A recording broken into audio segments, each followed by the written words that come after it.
జై శ్రీరామ్. శ్రీమాత్రే నమః. శ్రీ గురుభ్యో నమః. 2025 సంవత్సరం అక్టోబర్ 19వ తారీఖు నుంచి 2025 సంవత్సరం అక్టోబర్ 25వ తారీఖు కూడా ఈ వారం యొక్క గోచార స్థితిగతులు, అలాగే గోచార స్థితిగతులను అనుసరించి ద్వాదశ రాశుల వాళ్ళకి, ద్వాదశ లగ్నాల వాళ్ళకి ఫలితాలు. ముందుగా అసలు గోచారంలో గ్రహ గమనాలను గురించి ఏ ఏ రాశుల్లో గ్రహాలు స్థితిలో ఉన్నారో ప్రథమంగా పరిశీలిద్దాం. కర్కాటక రాశిలో దేవగురువైన బృహస్పతి వారి సంచారము, సింహరాశిలో కేతుదేవుని సంచారము, కన్యా రాశిలో మిడ్ ఆఫ్ ద జోడియాక్ సెంటర్లో, అంటే అన్ని రాశులకి సెంటర్ రాశి అయిన కన్యా రాశిలో దైత్యగురువైన శుక్రాచార్యుల వారి సంచారము, తులారాశి దైత్యగురువైన శుక్రాచార్యుల వారి రాశి అయిన తులారాశిలో రవి, బుధుడు మరియు మంగళ సంచారము. బుధుడు ఈ 25వ తారీఖు నుంచి తులారాశిలో నుంచి వృశ్చిక రాశిలోకి ఆయన ప్రవేశిస్తాడు. రాహుదేవుని సంచారము కుంభరాశిలో జరుగుతూ ఉంది. వక్రించిన శనీశ్వరుడు మీనరాశిలో సంచారము. అన్ని రాశుల్ని అతివేగంగా చుట్టి వచ్చే చంద్రభగవానుడు ఈ వారంలో ఆయన గ్రహగమనం 3 రాశుల్లో ఉన్నాయి. కన్యా రాశి మొదలుకొని వృశ్చిక రాశి వరకు, అంటే కన్యా, తుల, వృశ్చిక రాశులు, ఈ 3 రాశుల్లో ఆయన గోచారం సంభవిస్తుంది ఈ వారం.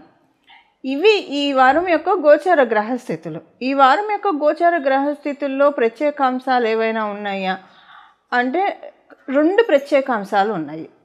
ఒకటి ఏంటంటే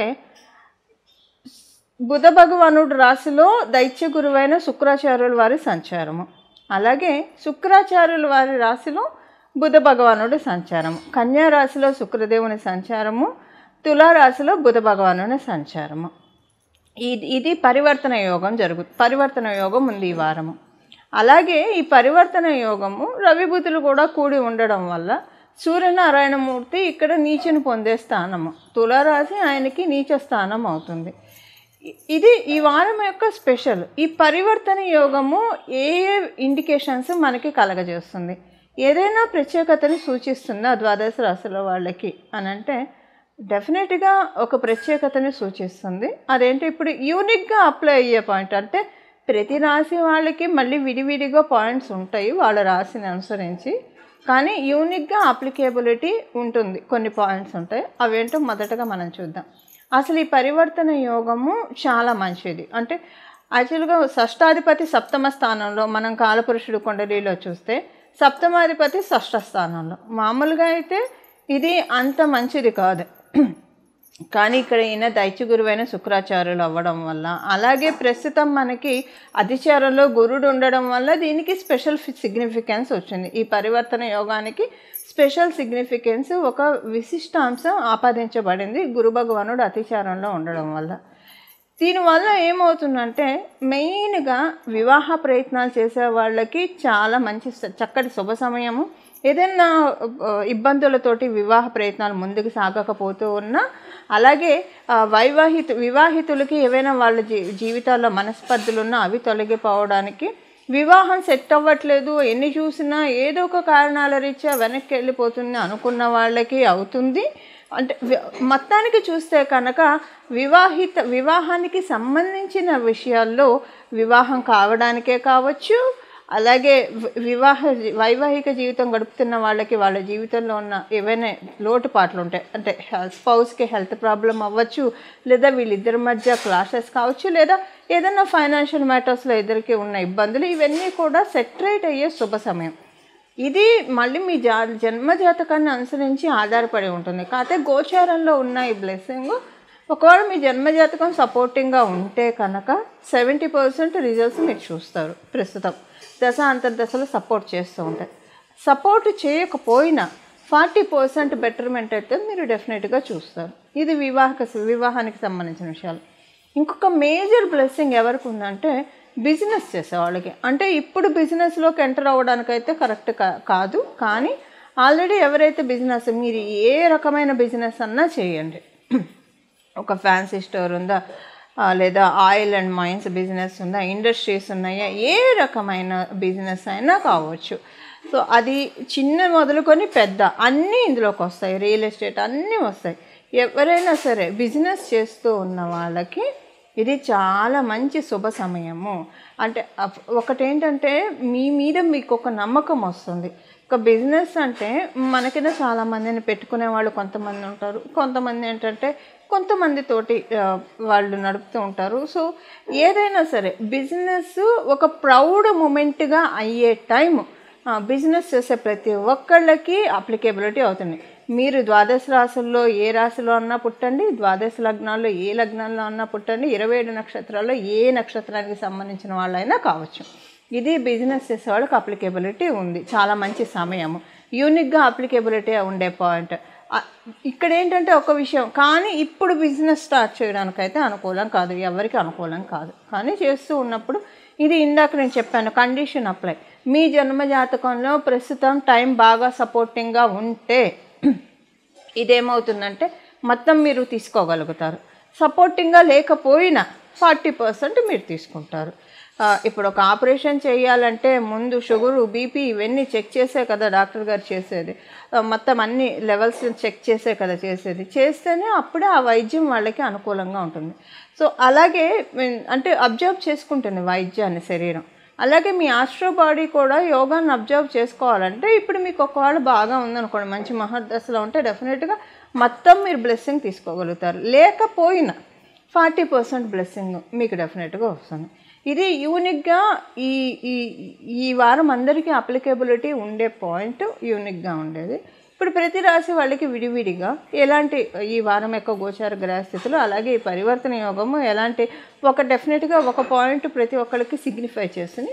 ఈ పాయింట్ ఏంటో కూడా మనం చూద్దాం. ఇప్పుడు తులారాశి తులా లగ్నంలో పుట్టిన వాళ్ళకి ఈ గోచార గ్రహస్థితులు ఇప్పుడు మనం తెలుసుకునే పరివర్తన యోగం మీ రాశిలోనే ఏర్పడుతుంది. మీ రాష్ట్రాధిపతి మీకు వ్యయస్థానమైన కన్యారాశిలో ఉన్నాడు, వ్యయాధిపతి మీ రాశిలో ఉన్నాడు. ఈ పరివర్తన యోగం ఏంటంటే మీరు ఫారెన్ వెళ్ళాలని ప్రయత్నిస్తూ ఉన్న వాళ్ళైతే మీకు చాలా చక్కగా ఉంటుంది. దూర ప్రాంతాల్లో ఏమన్నా పనులు అవ్వాల్సి ఉంటాయి, అవి అవుతాయి. ఇప్పుడు ఉదాహరణకి మీరు వివాహ ప్రయత్నాలు చేస్తూ ఉన్నారు. వివాహ ప్రయత్నాలు చేస్తూ ఉంటే మీరు ఒకవేళ సపోజు మీరు చేసే వివాహ ప్రయత్నాలు దూర ప్రాంతాల్లో ఉన్న సంబంధాలు ఏమన్నా చూస్తూ ఉంటే అవి కలిసి వస్తాయి.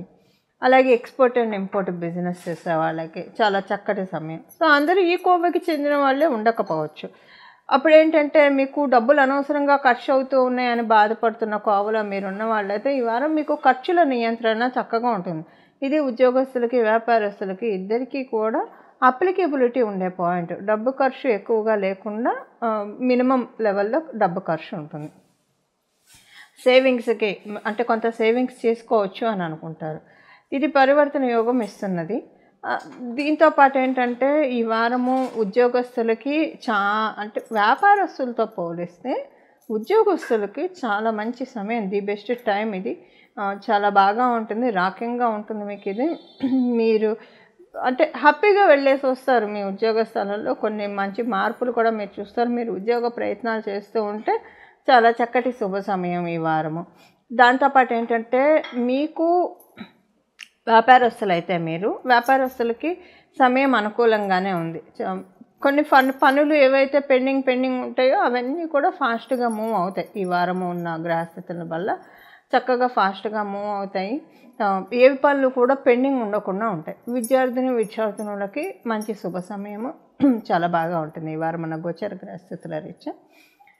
ఇవి గృహ నిర్మాణానికి మటుకు ఈ వారము అనుకూలంగానే ఉంది. మీరంటే ఇల్లు కొనాలన్నా, అమ్మాలన్నా, లేదా ఇంటికి సంబంధించి ఏమన్నా లోన్కి ప్రయత్నాలు చేయాలన్నా కూడా గోచారంలో అనుకూలంగా ఉంది. కాబట్టి మీరు మీ స్టెప్స్ మీరు తీసుకోవచ్చు. ఇవి ఈ వారం యొక్క గోచార గ్రహస్థితుల ఫలితాలు తులారాశి తులా లగ్నంలో పుట్టిన వాళ్ళకి. చూసారు కదండి.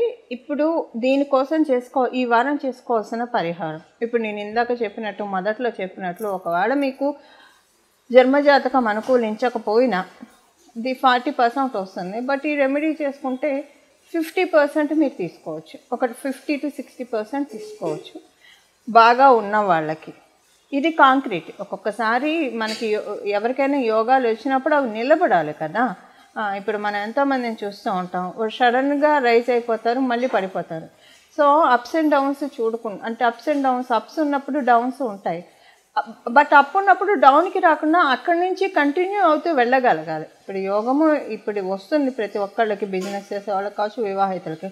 కానీ దాన్ని నిలబెట్టుకోవడానికి మళ్ళీ నెక్స్ట్ డేస్లో కూడా కంటిన్యూ అవ్వడానికి జన్మజాతకం బాగున్న వాళ్ళకి ఇది ఇంకా కొంచెం ఎక్కువగా తీసుకోవడానికి ఇప్పుడు ఏం పరిహారం చేయాలో మనం చూద్దాం. దీనికి చేయాల్సింది ఏంటంటే, ఈ వారం అంతా కూడా మీకు వీలుంటే సాయంత్రం పూట 6 నుంచి 8 లోపల మీ ఇంటి దగ్గర మహాలక్ష్మి అమ్మవారి ఆలయం ఉంటే ఆలయ సందర్శనం చేసుకొని రావాలి. సపోజ్ మీ ఇంటి దగ్గర మహాలక్ష్మి అమ్మవారి ఆలయం లేదు, ఏ అమ్మవారి ఆలయం ఉన్నా పర్వాలేదు, గ్రామ దేవత అయినా పర్వాలేదు, వెళ్ళి అక్కడ దర్శనం చేసుకొని అక్కడ ఉన్న దేవిలో శ్రీ మహాలక్ష్మి అమ్మవారిని స్మరించుకొని దండం పెట్టుకొని రండి. ఎందుకంటే అమ్మవార్లు అందరూ ఒకటే కాబట్టి ఆ అమ్మవార్ల శ్రీలక్ష్మి అమ్మవారిని చూడండి. ఈ ప్రాక్టికల్గా మనం చూస్తే ఉద్యోగం చేసే వాళ్ళకి కొంతమందికి ఇది ప్రాక్టికల్గా ప్రతిరోజు, ఎందుకంటే వాళ్ళు ఇంటికి వచ్చేప్పటికి 9 అయ్యే వాళ్ళు ఉంటారు. ఇలా కొంతమందికి సాధ్యపడకపోవచ్చు. సాధ్యపడిన వాళ్ళు ఇది చేసుకోవచ్చు. సాధ్యపడని వాళ్ళు ఏం చేయాలో ఇప్పుడు మనం చూద్దాం. సాయంత్రం పూట 6 నుంచి 6:30, ఇంకా కుదిరితే 7 లోపల అమ్మవారికి సంబంధించిన ఈ నామాన్ని జపించండి. ఇప్పుడు మనం తెలుసుకోబోయే నామాన్ని జపించడం వల్ల మంచి లక్ష్మీ కటాక్షాన్ని అతి శీఘ్రంగా పొందడానికి చక్కటి అవకాశం ఉంటుంది. ఇప్పుడు మనం జపించాల్సిన నామం ఏంటో మనం చూద్దాం. ఇది మనసులో ఒక 1 అవర్ పాటు 6 to 7 ప్రతిరోజు సాయంత్రం పూట జపించాలి. అదేంటో ఇప్పుడు మనం చూద్దాం. శ్రీ మహాలక్ష్మే నమః, బిల్వ నిలయాయ నమః, శ్రీ మహాలక్ష్మే నమః. శ్రీ మహాలక్ష్మే నమః, బిల్వ నిలయాయ నమః, శ్రీ మహాలక్ష్మే నమః. శ్రీ మహాలక్ష్మే నమః, బిల్వ నిలయాయ నమః, శ్రీ మహాలక్ష్మే నమః. ఈ నామంతో ఇప్పుడు నేను చెప్పిన ఈ నామం, ఈ 3 నామాలు ఏవైతే ఉన్నాయో ఇది ప్రతిరోజు సాయంత్రం మీరు ఒకవేళ టెంపుల్కి వెళ్ళినా ఈ నామం చెప్పించవచ్చు, చాలా మంచిది. టెంపుల్కి వెళ్ళలేని వాళ్ళు ఈ వారం అసలు ఎప్పుడు కూడా సాయంత్రం పూట ఈ నామాన్ని 6 to 7 మధ్యలో జపిస్తే మంచిది. లేదా కనీసం ఒక 15 నిమిషాలైనా కేటాయించి మానసికంగా జపం చేసుకోండి. అద్భుతమైన ఫలితాలు శ్రీ మహాలక్ష్మి అమ్మవారి కృపా కటాక్షాల చేత, లక్ష్మీనారాయణ కృపా కటాక్షం చేత, అలాగే ఉమాశంకరుని గౌరీ శంకరుల కృపా కటాక్షం చేత, సరస్వతి అమ్మవారి కృపా కటాక్షం చేత చక్కగా మన జీవితంలో ఆనంద గంటికల్ని మోగించుకోవటం అనడంలో ఏమాత్రం సందేహం లేదు. ఇవి ఈ వారం యొక్క ఫలితాలు, అలాగే చేసుకోవాల్సిన పరిహారము. ఇలా మనమందరం కూడా అమ్మవారి కృపకి పాత్రులు అవ్వాలని చెప్పి మనస్ఫూర్తిగా మనందరి తరఫున అమ్మవారిని నేను కూడా ప్రార్థిస్తూ మంగళం. నమో భగవతే వాసుదేవాయ.